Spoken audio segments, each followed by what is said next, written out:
Good morning, everybody. Welcome to Recovery Classroom. My name is Drew. I am an alcoholic, and today I'm a recovering alcoholic, and I cannot be any more grateful. It's Friday night. We have our Friday night crosstalk meeting tonight at 7 o'clock, 5747 East P Ridge Road in Huntington. Drinda and Eric will be there holding down the fort. It's the quickest hour in recovery. If you've never been to a crosstalk meeting, get on down, check out a crosstalk meeting. If you're local to the Huntington, West Virginia area, I encourage you to swing down by tonight at 7 o'clock and check it out. Speaking of, if you're local to the Upshur County, West Virginia area, that's Buchanan and Weston area of West Virginia, even on up into Harrison County, Clarksburg area, encourage you to swing by the Upshur Uphill Group meeting tonight at 8 o'clock. It's 88 South Canal Street in Buchanan. I'll be traveling up there to share my experience, strength, and hope with individuals, share my lead, and I'm just incredibly humbled and grateful that I was asked to come up there and share with everyone. So that'll be tonight at 8 o'clock. We're still on the Tuesday night crosstalk meeting. This past Tuesday night's crosstalk meeting, one of the topics that came in we were not able to get to is probably perhaps one of my biggest issues that I face. I struggle with on a daily basis. I can't tell you. So full disclosure, full transparency, this is probably one of my biggest challenges is patience. Just about a month and a half ago, I was working with a friend of mine. I was telling him, I said, you need to wait. You need to be patient. You need to wait. Wait. That was our watchword forever. He'd get these random text messages. Wait. He said, what am I waiting on? I don't know. I just what I felt in my spirit. Wait. Lo and behold, things worked out for him. Things worked out for him, I think, better than what even he thought they would work out. But why is patience important?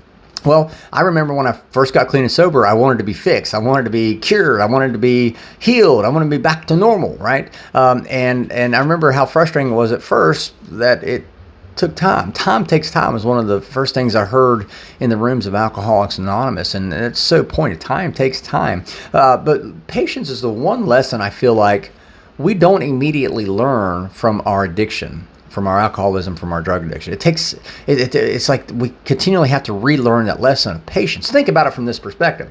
I wanted to be cured of my alcoholism. I wanted to be fixed, right? Well, I didn't become an alcoholic as soon as I was born. I didn't come out of the womb and say, hey, doctor, instead of giving me a bottle, make sure you give me this bottle over here. It's not how it happened. I didn't wake up one day and go, you know what, I think I'm going to be an alcoholic today. You probably didn't wake up one day going, I think I'm going to be a drug addict today. It took time to it's a slow and progressive disease, right? So it took time for us to transform into this alcoholic or this drug addict that we're trying to get away from now. It took time. So with that being said, if it took, in some cases, decades for us to become this way, we can't expect us to be cured of our alcoholic or drug addicted symptoms overnight.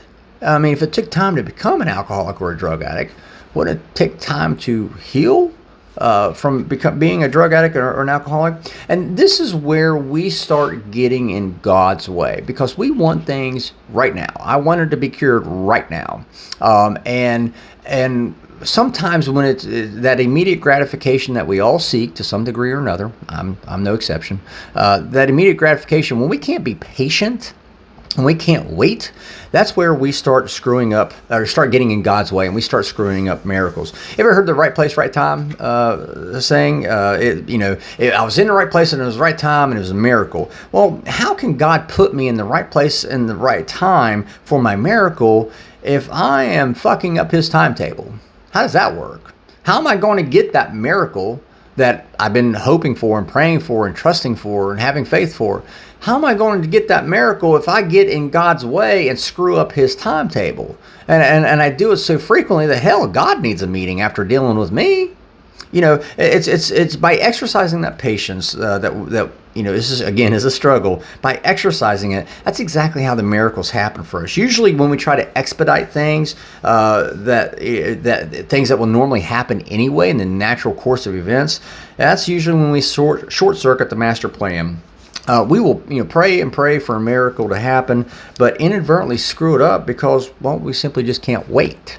And that's one of the, again, I am no exception. I am probably the worst one. Holy crap. But I have learned in my personal experience, whenever I've done everything I can possibly do, you've heard me say this too, when you pray for God to move mountains, don't be surprised when he hands you a shovel. Okay, well, what happens whenever I run out of digging areas, whenever I'm supposed to start digging that mountain out? What happens when whenever I don't know where to dig, or my shovel breaks, or I've done all that I can possibly do. I say this, I learned this from my father actually: do what you can with what you got where you're at, but that's it. You can't do anything more that you can't do.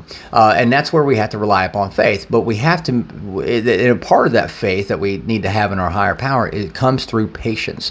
We have to have patience, because more often than not, we can end up missing the very miracle that God has in store for us, that God's intending for us, all because we can't sit back and wait. With that being said, I'll let you guys go. Thank you guys for letting me come in and share 5 to 10 minutes of your day with you. You guys absolutely keep me sober, and I cannot be any more appreciative. If there's a topic you'd like to have discussed, feel free to drop it into an email to me, Drew, D-R-E-W, at recoveryclassroom.org. We'll take a look at it, see what we can do. We'll be talking again soon. Remember, guys, you can't get drunk if you don't take that first drink.